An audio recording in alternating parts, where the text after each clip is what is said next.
Somewhere in the hospital paperwork, nobody mentioned the catering. You have just taken a second job, personal chef, waiter, and round-the-clock kitchen staff for one very small, very demanding regular who eats up to 12 times a day, tips nothing, and reviews everything. Welcome to the feeding frenzy. By sunrise, you'll have lost count of the feeds, the milliliters, and briefly your own name. Stay with me. By the end of the shift, you'll be trusting the one number that actually counts. Your whole shift runs on one tiny stomach, and that stomach starts out the size of a grape. Grapes hold nothing, so the kitchen never closes.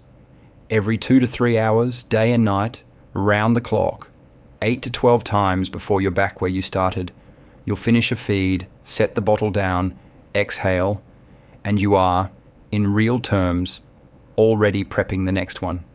The frenzy isn't a rush hour, it's the opening hours. It's me. Hi. I've just eaten. Fully. Completely. And I'd like to raise a new issue. I'm hungry. There is no negotiating this. There was never a negotiation. The good news, management files a complaint long before it declares war. Well before the screaming, they'll tell you. The head turning, mouth open, hunting, the hands travelling up to the mouth, the little smacking noises. Catch it there and it's a calm, civilized feed. Miss it, wait for the meltdown, and you're now trying to feed a furious person who has forgotten, in the heat of the moment, how their own mouth works. Some evenings the frenzy doubles down. They'll feed almost non-stop for hours, then finally bank one longer stretch of sleep. And every few weeks, around 3, then 6, they'll act permanently starving for a day or two straight. That isn't you running dry. That's management putting in a bulk order to raise supply. Ride it out. It lasts a day or two, and it always means they're growing. Breast, bottle, or both. And here's the part the internet will try to ruin for you. Breastfeeding runs on supply and demand. The more they take, the more you make, which is exactly why the early weeks feel relentless. Bottle, go slow, upright, paced, little breaks. A meal, not a takeaway inhaled at speed. And if it's a mix or all formula, that is completely fine. There's no medal for method. There's no leaderboard. A fed baby is the whole and entire job, which brings us to the only number that matters.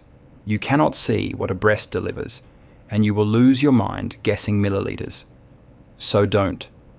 Count the other end instead. From about day 5, roughly 6 good wet nappies a day means plenty is going in, and a steady weigh-in backs it up. Put the calculator down, leave it down. Now the one I mean flatly, joke's off. If those wet nappies drop right away, or they go floppy, sleepy, and hard to rouse, or won't feed at all, that's a same-day call to your GP or midwife. Today, not tomorrow. Dehydration in someone this small moves fast. Everything else, you take in your stride. That one, you act on. And then, sooner than you'd believe, the frenzy blinks first.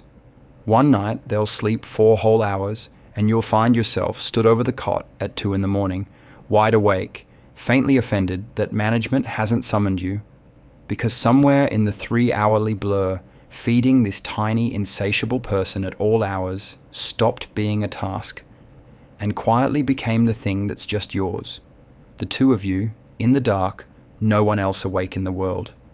However you feed them, you are doing it brilliantly. So hold them a little longer. The frenzy doesn't last.